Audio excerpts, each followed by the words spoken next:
The MRI confirmation that Sophie Cunningham's knee injury will sideline her for the rest of the season is devastating on several levels. For Cunningham herself, for the Indiana Fever's on-court construction, and for the broader WNBA conversation about rostering depth and player safety. Below, I break down what this means medically, how it alters Indiana's immediate roster and strategy, the ripple effects for Caitlin Clark and the playoff picture, the social and disciplinary angle around the hit, and what realistic next steps the Fever should be considering. Medical reality and timeline. The team announced a season-ending knee injury after the MRI, and reporting earlier pointed specifically at MCL damage. MCL injuries exist on a spectrum. Low-grade sprains, grade 1, often heal with bracing and rehab in a matter of weeks to a few months. Grade 2 partial tears require longer rehab, and grade 3 complete tears sometimes need surgical repair and a multi-month recovery. Because the Fever declared Cunningham out for the season, the injury is likely more than a minor sprain, either a higher-grade MCL tear or a combination injury, MCL plus meniscus or other ligaments, that necessitates extended healing. Prognosis for return to play is optimistic in many cases. Most players return to their prior level with excellent rehab, but the key is protecting long-term knee stability and preserving Cunningham's shooting mechanics. Rushing back would risk re-injury and potentially shorten her prime. Immediate roster and schematic impact. Cunningham was doing important heavy lifting for Indiana. Elite catch-and-shoot spacing, 43% from three, reliable off-ball movement, and veteran calm. With Cunningham, plus Sydney Colson and Arie McDonald out for the season, and Caitlin Clark sidelined much of the year so far, the Fever's guard depth is threadbare. Signing Shea Petty to a 7-day hardship contract is a logical stopgap. Odyssey Sims is in the mix too. But short-term veteran contracts are rarely perfect fits. They buy time, minimize turnover risk, and cover basic ball handling and shot creation, but they don't replicate Cunningham's elite shooting and chemistry with Clark. Offensively, Indiana must recalibrate. The Fever will likely see fewer open catch-and-shoot opportunities because defenses can now more aggressively crowd Clark without immediate punishment from the opposite wing. Expect the staff to increase actions that generate movement and explosive finishes for forwards, high-post dribble handoffs, flare screens, early offense pick-and-roll counters, and to design more plays that mitigate the spacing gap by moving bigger players to perimeter spots where they can draw defenders out.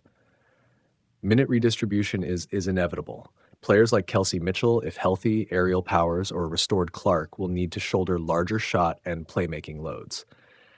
Playoff and competitive ramifications. At 19-16, Indiana still sits in the thick of the playoff picture, but losing a key perimeter shooter late in the regular season compresses margin for error. The Fever's ability to maintain offensive efficiency, particularly three-point shooting and turnover rate, will determine whether they hold seed or slip. If Clark returns and is healthy, the Fever can still be dangerous. Her presence changes the calculus more than any individual role player. But if she remains sidelined or limited, Indiana faces a steeper hill. The front office must treat this as a playoff-altering injury and respond with intent rather than purely temporary band-aids. The Bria Hartley controversy in league context. The collision that led to Cunningham's injury has ignited heated social media debate, with some fans calling for disciplinary action against Bria Hartley. The WNBA will have to evaluate intent, precedent, and the available replay. Knee injuries in traffic are unfortunately common. The linchpin for any sanction is whether a player acted recklessly or violated rules designed to protect defenseless players. The league should be transparent with any review findings. If the hit was within the rules, explain why. If it crossed a line, apply an appropriate penalty. Beyond discipline, this is another reminder that the WNBA's condensed rosters elevate the cost of injuries, and therefore, it's reasonable for the league and teams to re-examine roster sizes, hardship mechanisms, and officiating guidance for plays that routinely create high knee-loading moments, short-term roster options and trade calculus. There are 3 practical paths Indiana can pursue in the short term. 1, continue rotating hardship veterans and hope chemistry forms quickly. 2, pursue a trade for a reliable 3-and-D guard if the market permits and the Fever can afford the price. Or 3, pivot to a front court heavy approach that prioritizes spacing through interior play action and cutting.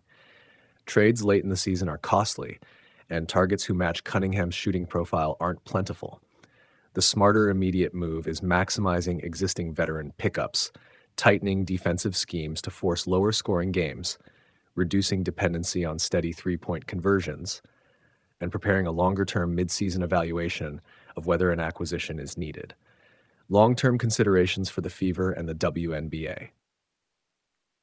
This injury spotlights systemic fragility. Small rosters mean a single injury can alter playoff viability.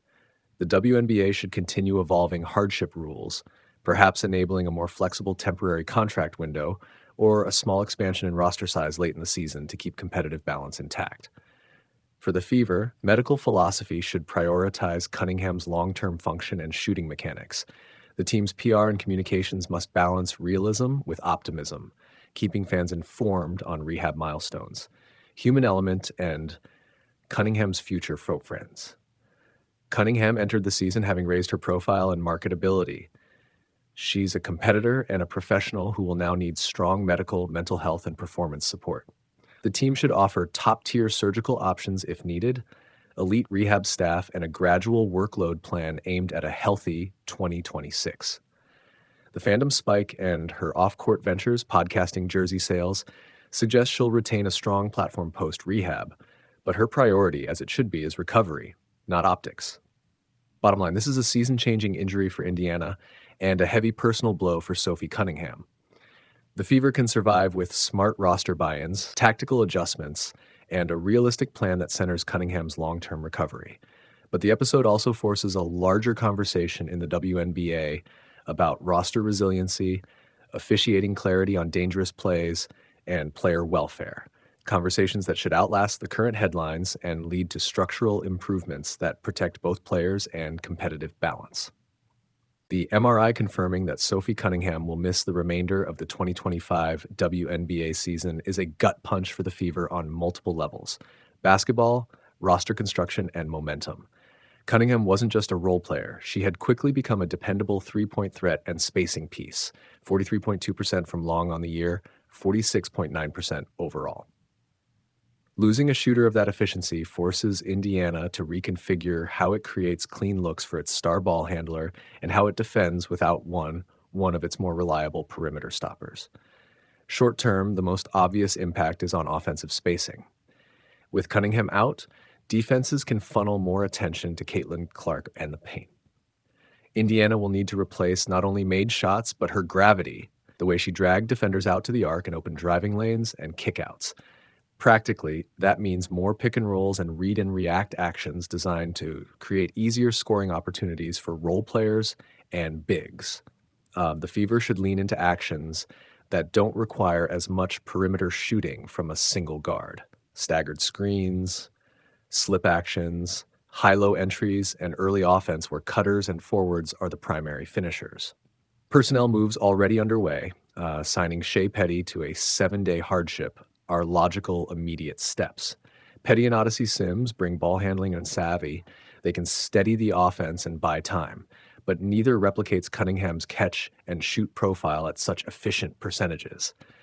Expect minutes to cascade to the newly signed vets and to bench wings.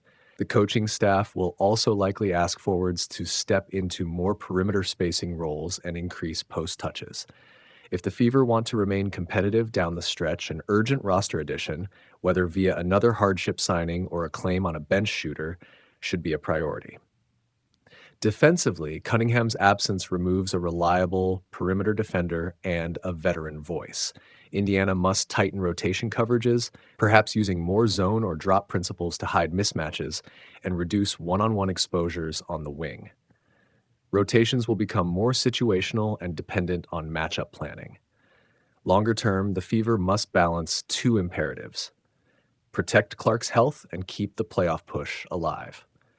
Clark's minute management becomes even more critical without Cunningham available.